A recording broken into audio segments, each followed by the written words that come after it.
Hello and welcome to the Gooner Talk, back again with you guys for another show, for another episode of Let's Talk Arsenal. This is the show in which we just have a chat. Sometimes I'm joined by a guest, and this week it's just my lonely self because, you know, it's weird how when Arsenal lose, suddenly no one wants to talk about them. That's just the way it goes sometimes. And people have very busy lives. But I do plan on getting more organised, it's fair to say, booking people in advance, not leaving myself short-handed. And so over the next couple of weeks, next week, myself and Lee Judges are going to have a chat. The week after that, Owen's going to be on. So we're getting organised and we're going to get stuff in order with this new job. I suppose Let's Talk Arsenal is not only Let's Talk Arsenal, but it's a bit of like Let's Talk TGT and myself, and work is getting into the swing of things, basically, with 101, writing about football all day. You wake up, you think about football, you write about football, you stop, you come onto the channel. I don't know why I'm speaking about myself in the third person, but I am. And then carry on talking about football on here and watch football on the evenings. Life is football, basically, right now, which is great because I love football, of course. But it does leave me in a little bit of a hectic, manic times. And that means things don't often get sorted sometimes. And I want to make sure that this show remains constant. Let's Talk Arsenal, 5 p.m. UK time, every single Tuesday, barring special occasions. Will be a thing. I think it's a nice time. I think it allows the people that live in the eastern part of the world to tune in a little bit later. People who live in the western part of the world to kind of wake up to, I say, or have your lunch to, I suppose. And of course, people in Europe to just sit down to in the early evening. So today we're here to talk about, and of course, this means I can get involved with the chat box a lot more as well, which is great, and talk to you guys about this topic, which today is about Arteta. It's about the realistic possibility of Arteta going, and it's a chance for me to, of course, have a bit of a rant and a chat with you guys about this. Let me just throw my hat into the kind of the ring about where I sit on this topic. There is all the possibility in the world of football that anything can happen. You've seen some really crazy things go on in the world of football, and it is not beyond the realms of possibility that Arteta could be sacked by the club. So I'm not going to sit here and go, it's not going to happen. Of course that's not going to happen, because anything can happen in football. It could happen tomorrow. It could happen next week. It could happen in a year's time. It could never. It will eventually happen. But Arteta will leave at some point. In terms of where I think and where my head's at regarding it right now, I think we could honestly lose all of the games up until the new year, and he still would not be let go on. I think the club's invested a lot of money and a lot of time, and they've invested their future into Arteta right now, and I don't think that there is too much that could change that, honestly. That's not obviously going to stop a lot of people turning around and saying that they want him gone, which is fine because everyone's entitled to that opinion at the end of the day.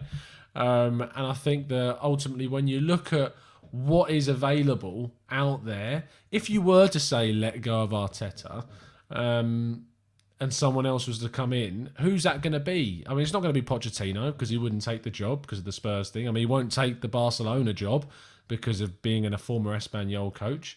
So we're not going to get him. Allegri has been out of a job for quite a while now as well, and I don't know if that would change things too much, because whenever it comes down to kind of talking about the possibility of Arteta leaving, you can't really get your head around the idea, because is that the squad is, for me, a bigger problem. The personnel in the team is a bigger problem than Arteta. And you've also got the fact that if you get rid of a manager that's just signed some players, you then get a manager in that's signed no players, that's got no one that was his decision. And then you effectively start from square one again. And then you get to a situation where in 6 months, 12 months, 18 months time, where he's only had one window, things might not be going too well, that we get into that same situation because the personnel is still a big problem. And you've got a coach that has got very, very few players that was actually theirs. And then again, you might think in 18 months' time, right, well, it's not working. Let's get rid of them and let's bring someone else in. When in reality, then you're going back to square one again. Do you see where I'm going with this? It's just a And that's why, yes, it's frustrating. And yes, I get that the performances are so bad right now and they're really horrific and the way we're playing is terrible.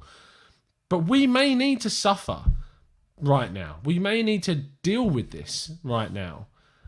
Because if you bring someone else in now, you go back to square one. And in 18 months' time, we may be back where we are right now. We may not. And I'm not going to be privy to the idea that things could go well. But I think the safer bet for our situation is that I don't see things drastically improving by changing the manager in the long term. I feel like if we stick with what we've got, we can gradually integrate more players, a greater system. And if that happens, the long-term vision of the club hopefully will improve. That's my kind of thoughts on it. I really want to get your thoughts in the chat box as well. Mr. Joe Kerr says, dumping him now would actually make our current problems worse. And it could do that, because think about how long it took for Arsenal to actually find Arteta after Unai Emery left. We were stuck with Freddie Ljungberg. Love Freddie Ljungberg as a player. As a coach, it didn't go too well. I mean, we talk about players that are on coaches that have got no senior experience. Ljungberg was in that sense, and he didn't win any games, bar one. I think he won against West Ham. And he tried everything. If you remember in the game against Everton, that game I think we played Smith Rowe, we played Martinelli. We threw all loads of the senior players out and we chucked in loads of kids. And that was effectively a big middle finger to a lot of the senior players and saying, look, you're not cutting it. You're not trying. And I've now got to throw in the kids because it's not working. And we drew that game against Everton. It was actually a decent performance at times as well. And Martinelli, I think, missed an absolute sitter in that game. But you can't just throw out something because it's not working in the short term. And I know that football is kind of a game. It's definitely a game of results. We know that. And the short term is ultimately where it's at. We can look back and we can go back and we can say, is Arteta, was he the right choice at that time? I think that's arguably a better thing to ask than should we get rid of him now, in kind of a theoretical sense, because it's something that you've actually got kind of a measure against. Whereas talking about should we get rid of him right now, you're working in a lot more hypotheticals right now to get rid of a manager than by looking back and saying, was he the right choice? I think that's maybe a discussion for another day. Christopher Fung says, manager turnover is one of the worst things a rebuilding club can do. Arteta already made appreciable improvements we didn't think we were possible of doing last season. This is just the first wall that we are hitting. And if you're honest, it kind of is, isn't it? Like this really, and I know it feels like a wall that we've just, like, it's a thick wall. It's a bloody thick wall. Like we've been in this malaise now for what feels like months, and we probably have. This whole season has been a bit of a wall, but it has really been that kind of first hit under Arteta, and there are a lot of people that are willing to just chuck that out now when this is the first kind of wall. And we're speaking 2 days after the Wolves game, and you saw me on the channel after the Wolves game going absolutely in on Arteta and the team, because in that moment, and that's why we call it the Raw Reaction Show, because it is a raw reaction of me in that emotional state. And then 2 days later, my opinion may have completely changed what it was, because you've had time to reflect and you've had time to chat to people and you've had time to kind of take in everything that's gone on and look at what else is happening and take into the context of the situation. And that's why I hate, and I think there's also an opportunity to do a show kind of about Arsenal social media, not necessarily calling out specific people, but I think that there is an element of social media in which if your opinion changes, suddenly you are in light to get criticism. Now, it's all well and good to turn around and say, ha ha, you were wrong. And if you get a bit of pleasure about that, fair enough. I mean, I personally do in a relationship sense. When the other half is wrong about something, it's great rubbing it in. But in an Arsenal sense, especially because she's always right, but in an Arsenal sense and in a social media sense, it's more down to things change in football so rapidly and so quickly that your opinion should change. You should have a different opinion a year from when you said something. It might be a very similar opinion, but it certainly is going to be different to what it was a year ago, because there's been so much more information. We could sign Soboslai, right, in January, and in a year's time, I might look back on that and go, that was stupid. What on earth were you talking about, Tom, when you were going on about Szoboszlai? Because he's been terrible. Now, all the evidence up until this point has told me that he's going to be an amazing player. But there is no guarantees that obviously will happen. And in a year's time, there will be people that, if that was to happen, which I'm kind of falling away from the idea every single day, of Szoboszlai actually signing, that in a year's time, it might be that a lot of people tweet me and go, you said he was going to be great. You said this was going to be an amazing signing. You said this, you said that. Because that is the world we live in, isn't it? And it's the same with Arteta. When he was appointed at the time, it was very much a case of, I was quite excited. It was a former player becoming his coach, and we felt like we were at the lowest of the low that we could possibly be. I don't feel that we're as low, even though we're worse off in the table right now. I don't feel as low as I did at the end of the Emery period. We've won a trophy. I think there's still hope. I see a lot of, like, in the long-term things, we've made a couple of decent signings, whereas under Unai Emery, we signed Pepe and it didn't work, whereas we've signed Gabriel and it has worked. He looks like he's made an impact straight away. And I think that ultimately you can look at the situation we're in now more positively than the situation we were in pretty much by 2 days a year ago to that Unai Emery period, where there was so many questions and so much despair and so much just, this is not working. There is no you couldn't even see a long-term project when Unai Emery left, could we? If we're honest, we couldn't see.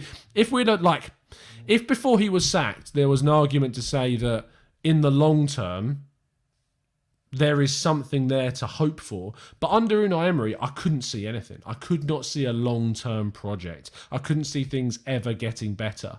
Whereas with Arteta, I think there is a lot of definitive factors. Partey being out is a key one. The COVID situation is another one. The fact he is an inexperienced coach is going to gradually learn and hopefully get better on the job. The fact that we've only just lost Raul Sanllehi, who I thought was basically an infestation on the club, unfortunately making some really bad decisions. And I also think that Edu and Arteta have made some decent decisions in the transfer market last summer with Gabriel and with Partey. I think it was good that Edu overruled Arteta on Partey, because at that time, like, we could go out and next summer and we can get a creative midfielder, or we can get a creative midfielder within the next 6 to 8 months in the next 2 windows. I'm sure that we can get a quality midfielder in a creative sense, but I don't think we could get a Thomas Partey in that time. Thomas Partey had to be the priority, and it sucks so much that he's injured right now. It sucks so much. And it's a joke that players get injured at Arsenal so rapidly after they sign. And it is something that we should be looking into. Something that we should be going, why is no one picking up on this? I wrote a piece on it today on 101. Link is in the description for the website. Why Arsenal get these injuries when a player has never been injured at the previous club for 4 or 5 years, and they come to Arsenal and all of a sudden, injuries galore. Anyway, I feel like, Chris, you inspire me to go off on these monologues, so I need to be a little bit more fair to other people in the chat. Peter Renner says, Tom, everyone, me included, lose their mind after a defeat. When we have calmed down, we look at things in a different light. People need to remember that we are in a difficult time. And some people will, Peter, some people will calm down. Some people will ultimately look back and go, what the hell was I on about? I don't really look at myself from Sunday and think, what the hell was I talking about? I think the stuff that I said passionately and quite angrily, I still stand by a lot of that stuff. I stand by a lot of what I said about Aubameyang. I stand what I said about some of the decision making, and I definitely stand by the stuff I said about the perpetual immaturity of the footballing world not to deal with concussions, but that's a completely different scenario. And if you haven't listened to the Arsenal Vision podcast with Clive and Tim and Yankee Gunner, you definitely should, because it's fantastic. Elliot, I should say. It's a really, really good listen. And talking about kind of the immaturity of that. And of the way that the footballing world has not got the maturity to make the decisions that need to be made in those situations. It's great. Anyway, go listen to it. But yeah, we will calm down. We will look at things differently. Unfortunately, and this is where I will start talking about kind of outside factors, I feel that there is definitely an element to the Arsenal social media environment that you will see a perpetual state of negativity, because there is so much broadcasted. There is so much out there. There is so many people pushing I don't want to use the word agenda, but I want to use the word that's kind of pushing this movement to get on the bandwagon, to force people out of the club, to just continuously be negative, to argue, to fight. And it is a situation, it's not just Arsenal, the world is a really horrible place. There is a lot of really horrible people out there that would love to watch the world burn. And Arsenal is a situation where you get kind of a microclimate of that, and there's a lot of opinions flying about very quickly, and because football moves so quickly, and because situations in football change so rapidly, and that you get to react to games every 3 or 4 days, and you get to watch your rivals do well, your rivals do bad, and things change, and things happen to your rivals that you wish were happening to you, or you can laugh at them because they're not happening to you. Football and the way in which we interpret it changes so rapidly that you will get these negative bandwagons built up. And you will like put something out on Twitter and immediately someone will jump on it, or you'll get jumped on, or you get picked up on something because some of the bad things about social media is... Like, I personally feel that like tweets... Like, you should be able to have a setting where your tweets delete after a year. Like, that should be a thing, shouldn't it, really? Like, you should tweet something like Snapchat just pushed a lot longer, or Fleets as they're doing now. Maybe we should just do Fleets, but they're only 24 hours. You should have a Twitter account whereby tweets delete after a year, so that people can't drag things you up. You've said a year. Because things change so much within that time, don't they? So... what we say about Arteta now might be so different in a year's time, and other people look very silly based upon what they've said in a year's time. Mr. Joker says, hey, Tom, I hope you're not thinking of me with the world burn remark. No. And the thing is, what I love about doing this show and doing the channel is obviously you guys in the chat box. There's a plethora, I love that word. There's a plethora of different opinions that fly about on the channel, and the fact that we've now grown it to a level that we're nearly at 20,000 subscribers. In fact, we've been stuck at like 19,800 subscribers for what feels like ages. And they're just, I don't know, just 200 people just hop on board, subscribe. We need to get that 20k. I don't really mind anymore, to be honest. There was always kind of that push at the channel to let's get it as far as we can. And I've always looked at the channel as a bit of a portfolio in a way, and as a dossier, as Mike from the Gooners Pod would call it, to build up a piece of work and to get to that point where I could get a job in football, which I now have. But it's just, come on, subscribe. Let's get to 20k. let's just get that little bit over the hill. It would be nice to get there. Anyway, where was I? I think in terms of the world burning, there is always going to be people that want to watch the world burn. But the whole point of the show was to talk about, could Arteta get sacked? In the short term, yes, he could. It could happen. Anything can happen. Should he get sacked is the bigger question, and something that we obviously will focus on over a period of time. I'd love to do debates and discussions with people that are of the mind that he should go right now. I actually put that out like a week ago. I said to people, if you have a channel, if you have a platform, and you would love for me to come on because I have a different opinion, I'd love to debate, because honestly, a lot of the people that come on the show, and a lot of the people that it's a bit of a microcosm of obviously creating a kind of a community in the way that a lot of people have similar opinions to you. But I'd love to go onto other people's shows that have a completely different view, and to debate and hash it out with people and talk about that sort of stuff, because I think it'd be great reviewing. But unfortunately, a lot of the people, they're great guys, but a lot of them have very, very similar opinions to myself, which can make for a little bit of a kind of conglomeration of support around a single opinion. But it'd be good to get other people on, it really would. But ultimately, that does breed arguments most of the time. Tom, is it true that you are Hungarian, says David? No, I'm not. I do like a Hungarian. I love Hungarian food. I love a goulash. But yeah, no, not Hungarian. Not by any chance. Canton, I mean, Canton pops up in America. Cantonese, we think of that as Chinese, but no. Yeah, I don't really know the history of myself. I think there's some Welsh somewhere. But I'm not really sure of my heritage, to be honest, too much. Glenn Cook says, the fan base has already turned. If we lose to Spurs, like the majority of our fan base believes, then there shouldn't be this outrage amongst the base, because the majority of them have already predicted that. No, but there will be, Glenn, there will be, because losing to Spurs is...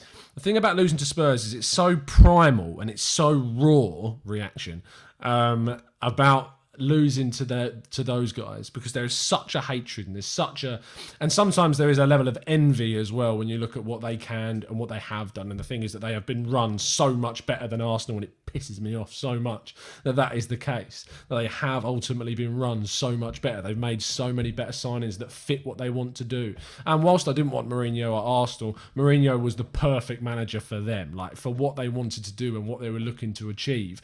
He is the perfect coach for them. So it's very easy to turn around and say, obviously, that Mourinho would have been different for us. But can you imagine Mourinho with this squad, like for a second? Like, just picture Mourinho with this squad. He wouldn't be able to achieve it because he wants to play so defensively. We just do not have the competency and the consistency within our squad for that to work.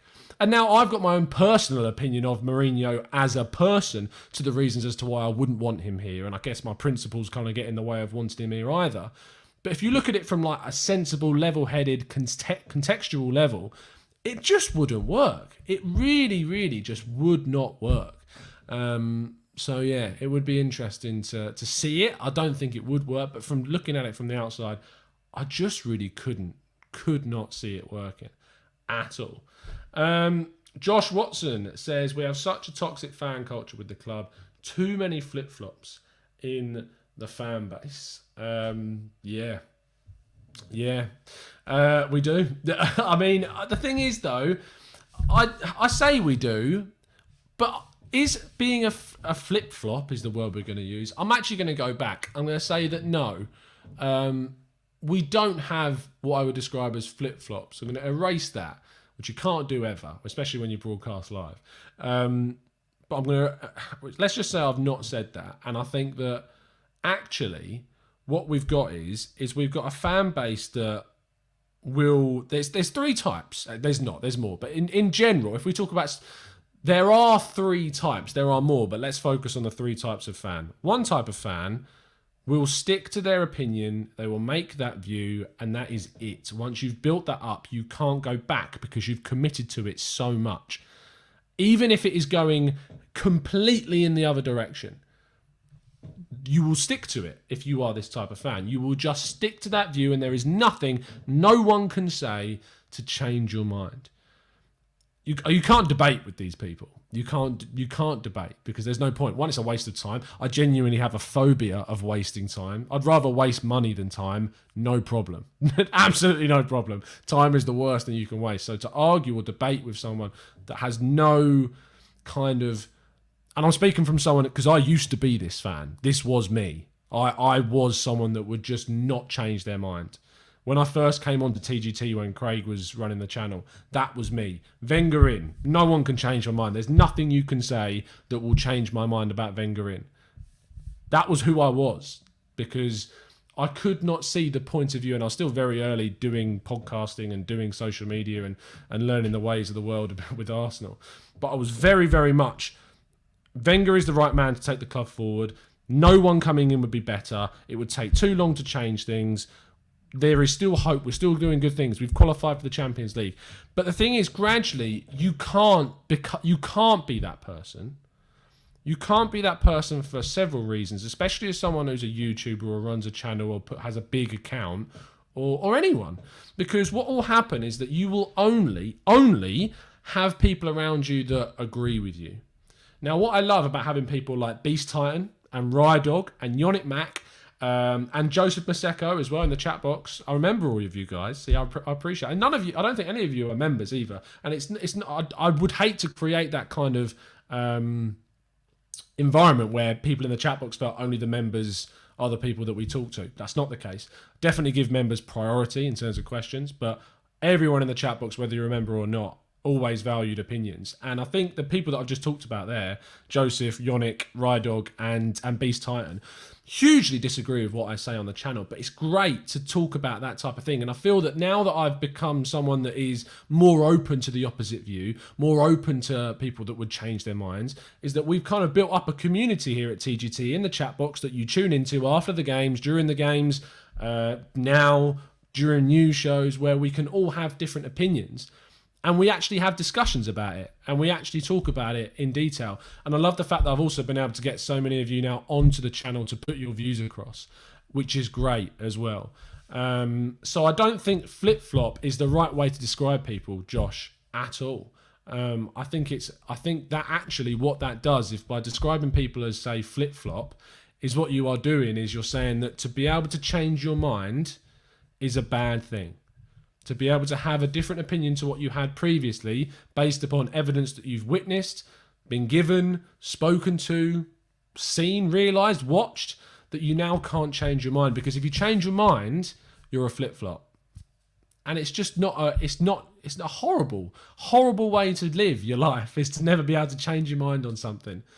It's really bad. It's really bad. And I think ultimately it bleeds into a lot of kind of moral and ethical situations as well, around stuff that's probably way too deep to get onto in today's show, to be honest. But it's a lot of the reasons why people won't change their mind politically. It's because if you change your mind, you're looked at as weak sometimes. Ultimately, if you've admitted that you've done wrong, which I have done now so many times on so many levels, that you can never improve, you can never develop personally as a human being. So yeah, that got deep, didn't it? Jesus. Oh, thank you, Josh. Thank you for that. Reactionary. Yes, that's a good word. Reactionary, Josh, is a better word. 100%, mate. 100%. Tulip says, it's not specifically in our fan base. It's in general. Football has become so reactionary. Again, that word. Team wins, you are the best, and manager is the best. Team lose, and it's declining. Balance seems to have been lost. It is, and football, and we come back to this idea, Tulip, that kind of football is a results game. Football is something that you can't necessarily judge based upon one game, but ultimately you do that, and we all do it. We all judge the current state of affairs based on the last match. The famous phrase of, you are only as good as your last game. But you also have to remember that you can only beat what's in front of you, and sometimes it means being patient, and you have to wait in the long term for things to be different. So yeah, I don't think it is that sense. Daniel Rivera says, are you getting paid to support Arteta? Not saying I wouldn't take the money either. I'm just curious. I don't know how I would get paid, Daniel. I don't know how I'd get paid. I'd love to. I'd love to get paid. But I don't think I could, because ultimately I'm someone who changes my mind. So in a year's time, I might not want Arteta here, and I'd lose that income. So no, I don't think so. I don't think people who sign up to be members help support the channel and help support improving things on the channel because I support Arteta. I hope you don't. I hope members that you don't. I hope you support the channel, members, because you like the content and because you enjoy what you get for being a member. So yeah, no, Daniel, I don't. But thank you for your question. Matthew De Souza says, Tom, would you get rid of VAR or try to improve? See, this is a good question. You know, these Let's Talk Arsenal shows, I think I'm going to move away from them being on a topic, because I actually quite like the idea of me sitting down with you guys to just talk in kind of a Q&A. In fact, you know what I'm going to do? Right at this second, I'm going to change the thumbnail to just be called Let's Talk Arsenal. Because it's just quite cool to do that, isn't it? It's not going to let me change it now, is it? I've tried to change it. It's not going to let me do that. No, it's not going to let me do it. Oh, well, I'll do it afterwards. I actually quite like the idea of this just being a chat show and chatting to you guys and talking about things and just seeing how far down the rabbit hole of Arsenal fandom we get, which is quite cool. Ariz says, this manager begged Jacques. I'm doing it because you put it in capitals. Begged Xhaka and Bellerin to stay. Emery did better with the worst squad. Well, let's break that down.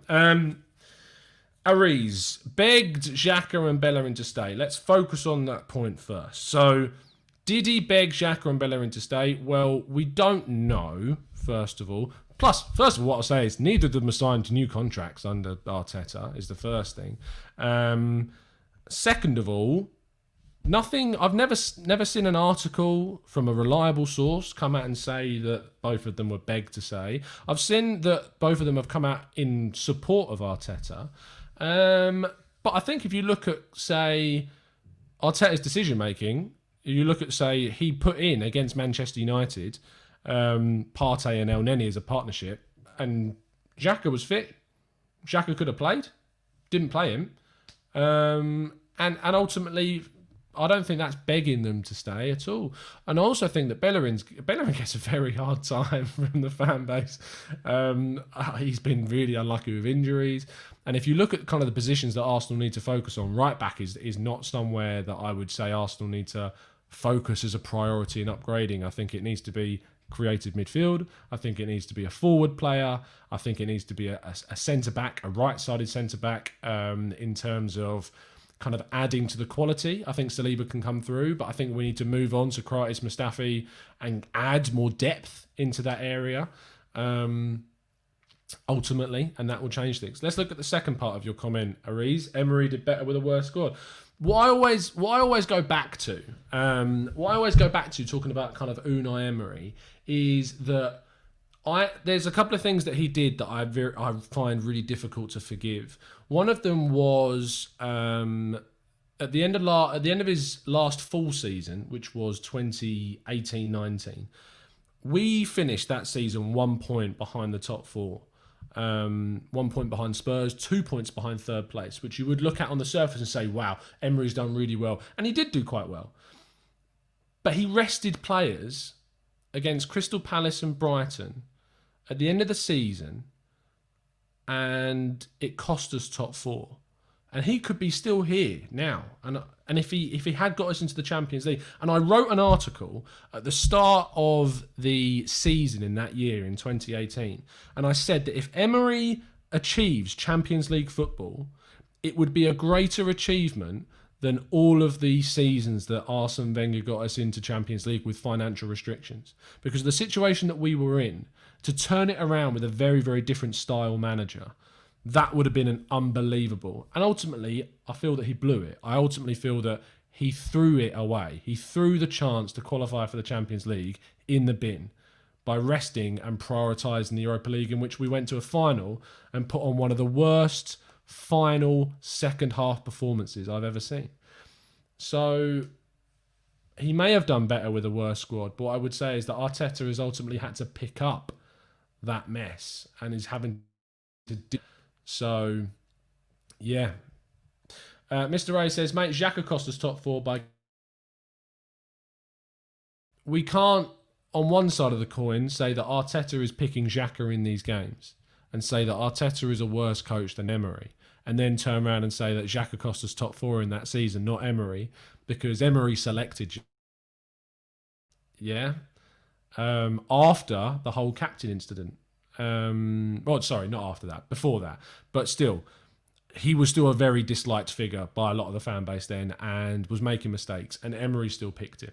So I don't think you can have it both ways, if that makes sense.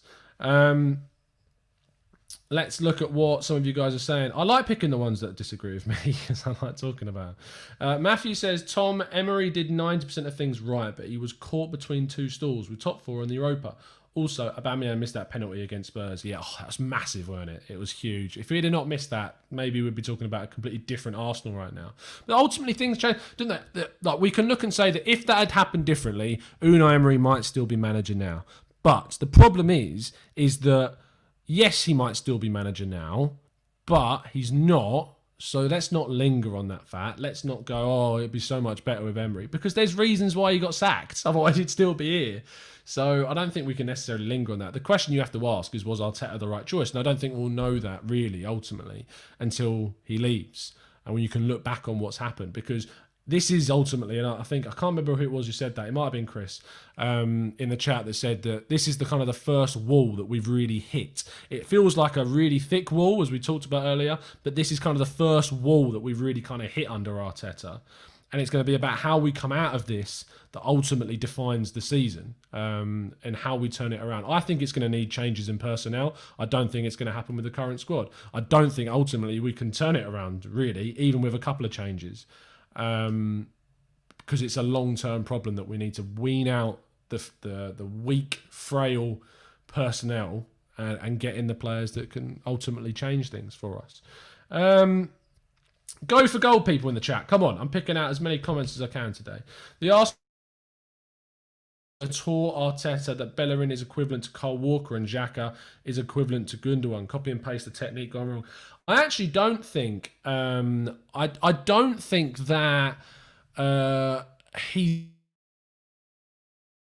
come to Arsenal, he's identified that Arsenal's biggest problem is the defence, and he's kind of fixed a lot of those issues. The problem is that he's gone so far in that direction, so far on the defensive side of things, that we've completely lost the fluidity and the dynamism and the cohesion that we had in the forward line and the creativity. And I think mistakes have been made.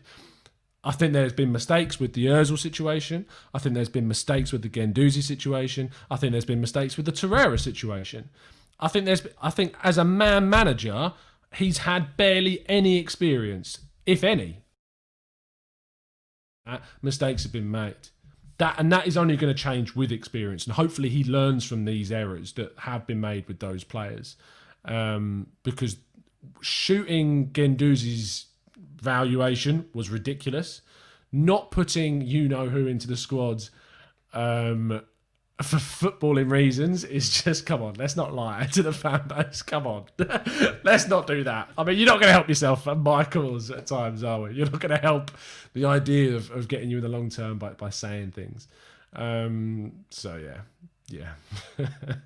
It's just not. Let's scroll up. I think there was a reply from one of the people that I disagree with, which I like highlighting. Mr. A, there we go. He says, this isn't the first wall, Tom. It's a steady decline. But Mr. A, haven't we been steadily declining for like a long, long time? Like a really long time, like 3-4 years, 4, 5, 6, maybe longer. We've been declining. And it is about turning that around. Let me put it this way. If you have a bath full of water, I'm going down this analogy route, and that bath full of water, has got a tap that's feeding it, so it's filling up. Now, in that bath full of water, you've got 50 holes, There's 50 holes. And so that gradually, even though you've got a tap that you can fill that bath up, as long as you've got holes in that bath, the water's still going to fall out. Now, what I feel that Arteta is doing is he's trying to plug some of these holes. He's ultimately trying to slow down the decline of the water. Trying to slow down the decline of the club. And you can only plug so many holes over a certain period of time. And even though you're plugging holes, the water's still going to go down. It's just going to go down slower. And it will only be until you get to the point where you plug enough holes that the water is filling the bath that it will start to go up again. Now, if what you do is if you change manner, is that you basically throw out a lot of the plugs that you put into those holes because you have to start from square one again. But what I feel that Arsenal need to do, using this bath analogy, is that as we are gradually plugging holes, I also think that he's created more holes at the same time. But as we gradually fill and plug more of these holes, and then turn things around in the long term, eventually the water will start to rise again. Eventually things at the club will start to improve. So Mr. A, I completely agree with you. We are declining, but I think it is ultimately about a longer term process. There is no one that is going to come in, plug all of those holes, and you're going to immediately see an improvement. I think it is a case of gradually you plug as many holes and problems and you solve them as you can, whilst trying to avoid creating further problems, but you're never going to avoid all of them. I think it's a case of gradually, and what you'll see on a graph is that it will slow down, the decline will gradually slow down, and then it will start to turn. But it will still continue to decline after you've appointed a new coach and a new manager. Sometimes it doesn't work, and that is going to be one of the things that we have to wait to find out and see. But if you get rid of him now, I just think that it's just not going to work. I hope that analogy made sense. In my mind it did, but it may not have done as it came across. Let's have a look. Toby says, honestly, we should hire a head of football who completely runs the club and dictates what I does with transfers or the type of manager we should look for. I think we should go for Mark over Mars. Toby, if you do that, what is Edu? Like, what is he? Because in my mind, if you do that, Edu is just Husfami, right? He would just be a contract negotiator, and that's not his role. Now, I'm not saying that Arsenal don't need a senior figure to be that strong hand. But ultimately, I think that Arsenal have dug themselves into such a hole that it's not possible. Like, yes, Toby, Arsenal might need that figure, but it's just not possible right now. Because you've made Arteta manager, you've put him into a position which ultimately means that that ultimately means that you've given him more power, and so it's harder to kind of add further personnel into a senior role. I think Arsenal made a big mistake in making Arteta manager, and this is coming from someone, of course, that has backed the guy. I think it was a mistake to make Arteta manager. Arteta should have remained head coach. His responsibility should have just been around the running of the team, and then let other people with the vision of where this needs to go, with consultation of Arteta, decide the decisions about where we go. I really think it was a mistake. And Daniel Roberts says, I'd love to hear more from Vinnie and Edu. One thing that has bugged me is the silence. Yeah, we were promised this kind of extra communication. And these are the periods where I feel that Arteta is out there on his own, on a pedestal, and he is trying to deflect all of these arrows that are being fired at him from the press, from the fans, and from his players as well. And there is nothing coming from Vinnie, from Edu, from the ownership. There is nothing. And he is out there alone having to deal with all of this during a really tough period. And these are the times in which you need those guys, the senior figures, to step up and stand up and be counted, do your interviews, do your statements, do something. Because all the communication is coming from Arteta right now. None of it is coming from the club. And I think that is a massive disservice to Arteta. You often see, like, you look at Ed Woodward, even him, he has come out during periods of really dark times at United. But I just don't get that from what we've got at the club at the moment. Chris P says he's trying to stop the rot, but he can't fumigate the place overnight. Another good analogy. Mr. A, let's see what you got to say in regards to what I was saying earlier. The process doesn't include take us backwards first, Tom. We don't have the time or money to be out of Europe completely next season. Now, but what I'm saying, Mr. A, is that there is no solution that changes things straight away. There is no... I'm going to go back to analogies. If you're in a car and you're going full speed... Yeah, or rather, say, we use a better analogy. If you're going full reverse, when you put the brakes on, the car doesn't stop and just go back the other way straight away. It doesn't start going forwards. When you hit the brakes on a reversing car, you still go a distance before you then go back in the other direction. There is no solution that switches things like that. And the thing is, in football, the time takes so much longer. Liverpool is one of the best examples. Things did not suddenly improve at the Reds just because Jurgen Klopp came in. Things continued to be poor for a bit, and then they improved and got better. There is no solution for a big club that does that. For a club down the bottom end of the table that is in a relegation fight, which I know what you're going to say, we're not in a relegation fight. For those clubs, there are quick fixes. Because the problems are so much better, like they're so short term. Their problems are so short term that you can fix things very quickly. But for Arsenal, no. So yes, you will go backwards for a period and then things will pick up. Now, depending on the length of time that you continue to go backwards is where you get into the realms of going back to the original question of today's show, is could Arteta be sacked? If that perpetual decline continues, then that's when you make that decision. But it has not been a long enough period of time to know whether things are going to improve, because ultimately we have we've fixed some problems, but other problems have surfaced.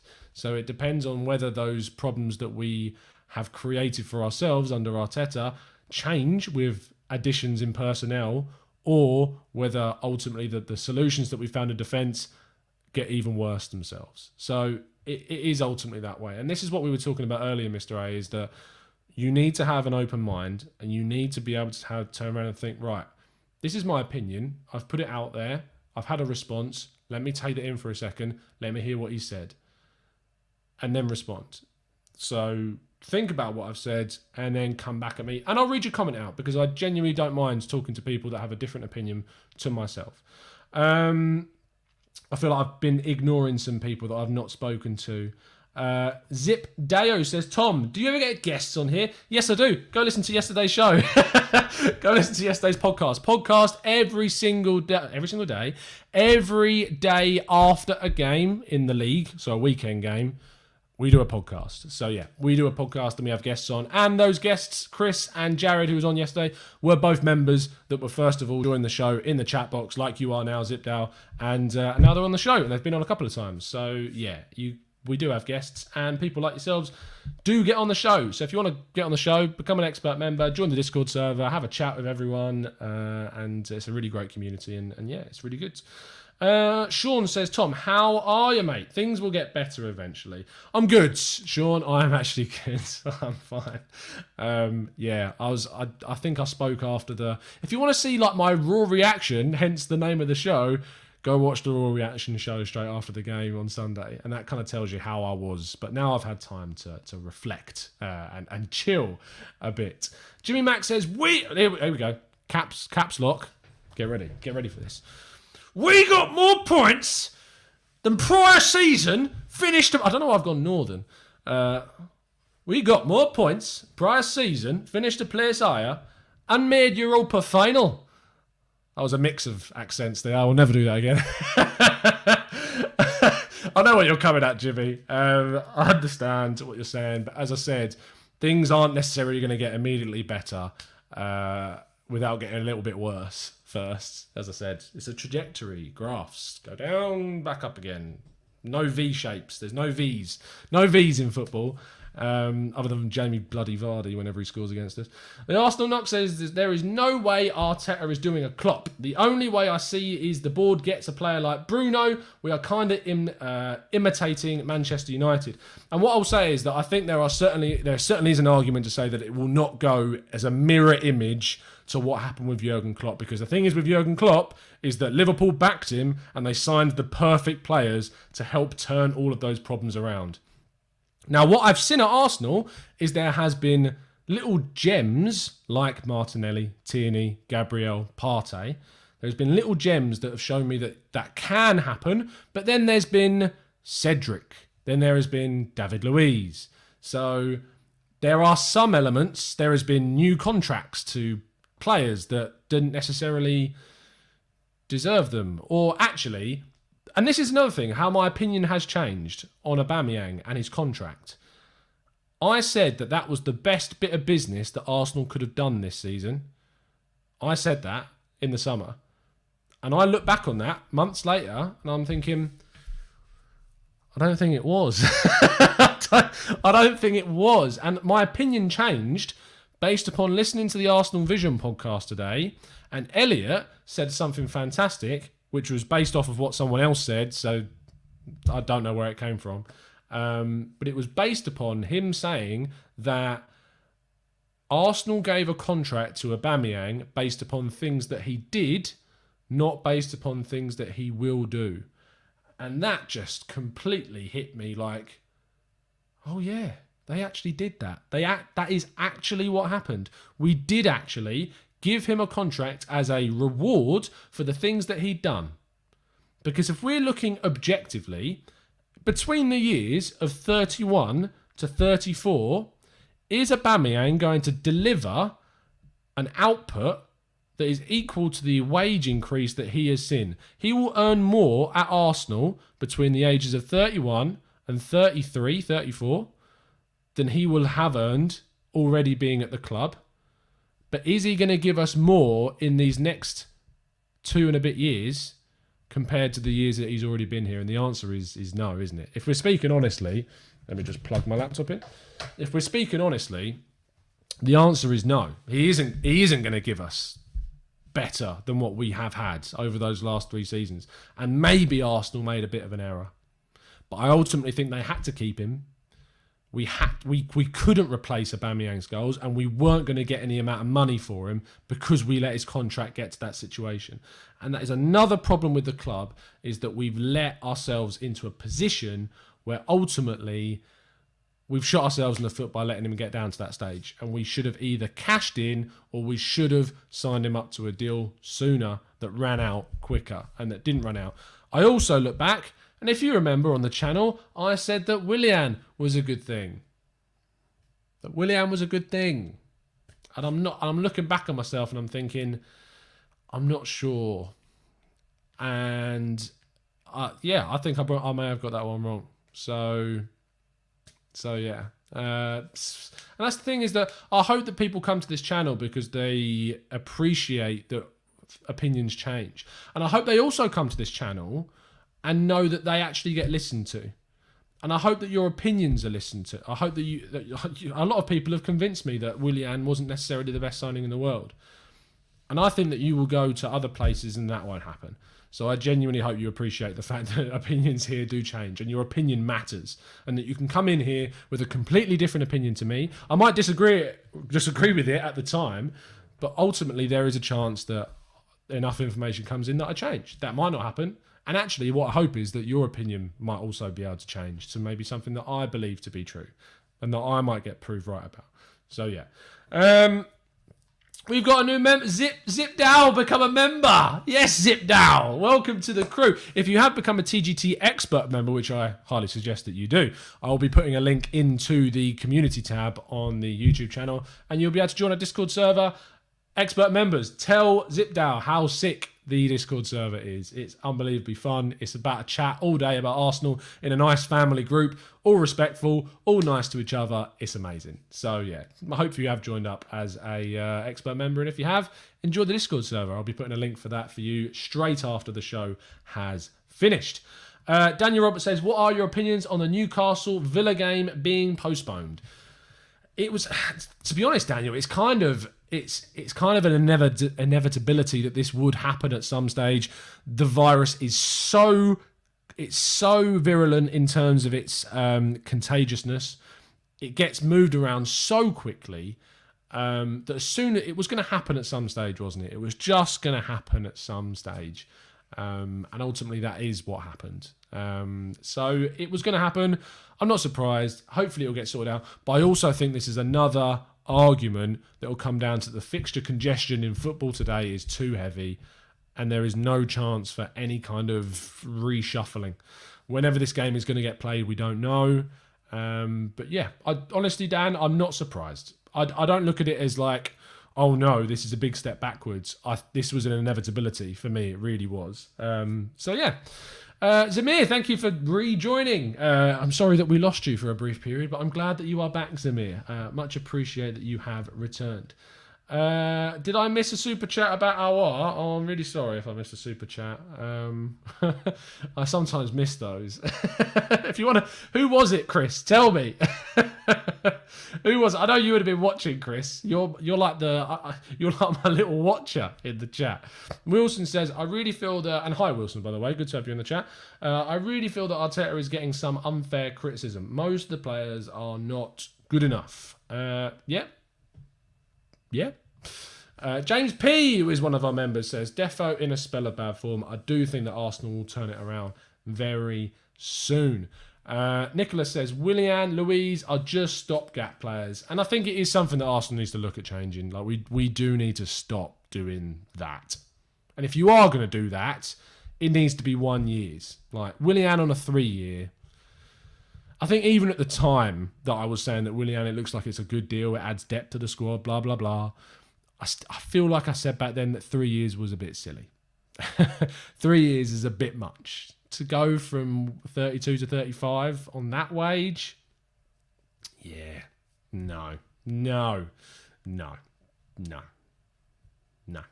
Toby Duncan says, I think Overmars would make sure that even if we sack Arteta, that we kept our attacking mindset philosophy. We should have someone who runs the philosophy and make sure everyone brings in fits that. Yeah, maybe, but we don't know, do we? Like, we don't know. Well, we don't know if that would happen. And that's the thing, is that we don't really like talking about things in hypotheticals that often, because we just don't know. Yes, it could, but equally it might not happen.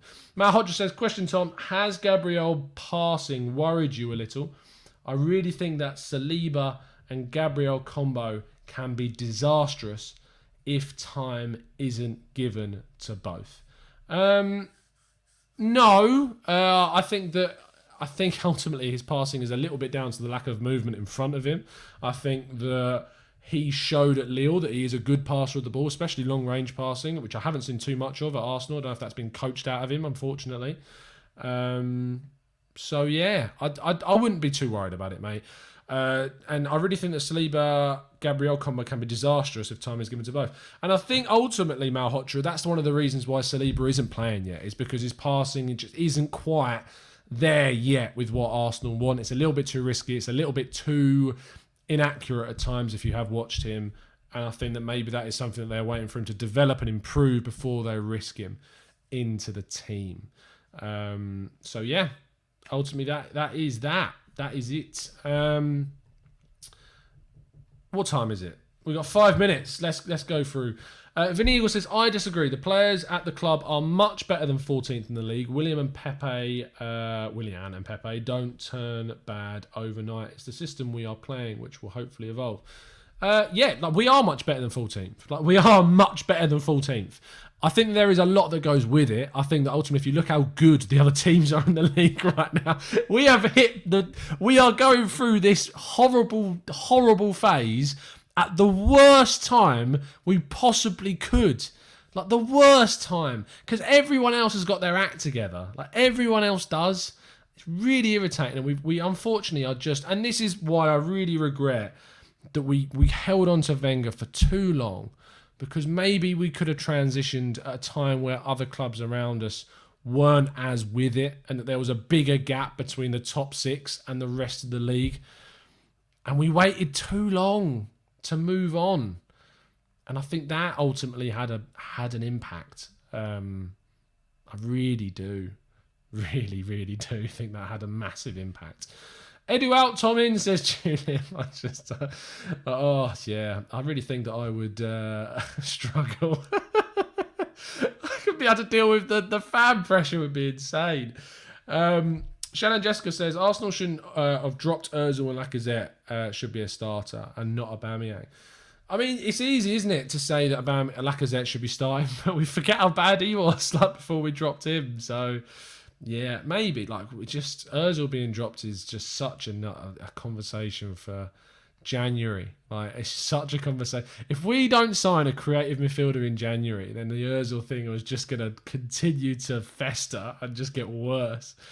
But yeah, it's it's really shit right now. It's really bad. It's really, really bad. Zamir says, we're 5 points off fourth. Stop panicking. I also disagree. I'd rather lose my shit now than make a run in the spring. Capitulating in the spring is the worst time. Yeah, we've got time to turn things around. I think that's a positive way of looking at it, isn't it, Zamir? We have got time. We have got time to turn things around. But who knows? Who knows whether we will. Machiavelli, would you get Geru back? See, Mack, I'm so glad you asked this question, because it makes so much sense right now to do that, doesn't it? Right now, in the short term, let's get Geru in. He's great in the air. We're throwing so many crosses into the box. But actually, once we've got him, if we're thinking in the long term, he's 34 years old. And we would get another Chelsea player. I know that we used to have him. But it's just, I'm so glad you asked the question, Matt, because I wanted to highlight that. It makes so much sense. So much sense to do it right now. But actually, it makes no sense at all in the long term. No sense at all. To do that. So, yeah, that's what I would say. That is what I would say. 88 says processes are actually appreciated once we start to see the results. Things happening now, good or bad, will seem like part of a big process when we achieve success. It's just as bad as 5 games patch. Yeah, that 88, you are so spot on. This is all it's so bad right now. But I just have a feeling that, and I might be wrong, I just have a feeling that things will change. It will get better. It will get better eventually. It might take time, but it will. And by chucking out what we got now, I'm so glad that we came full circle to the original question of the show, but it will get better. It will get better. It might get better. Anyway, that has been it. We've been going for an hour, which is crazy. But I kind of like this. I kind of like just chatting to you guys for an hour.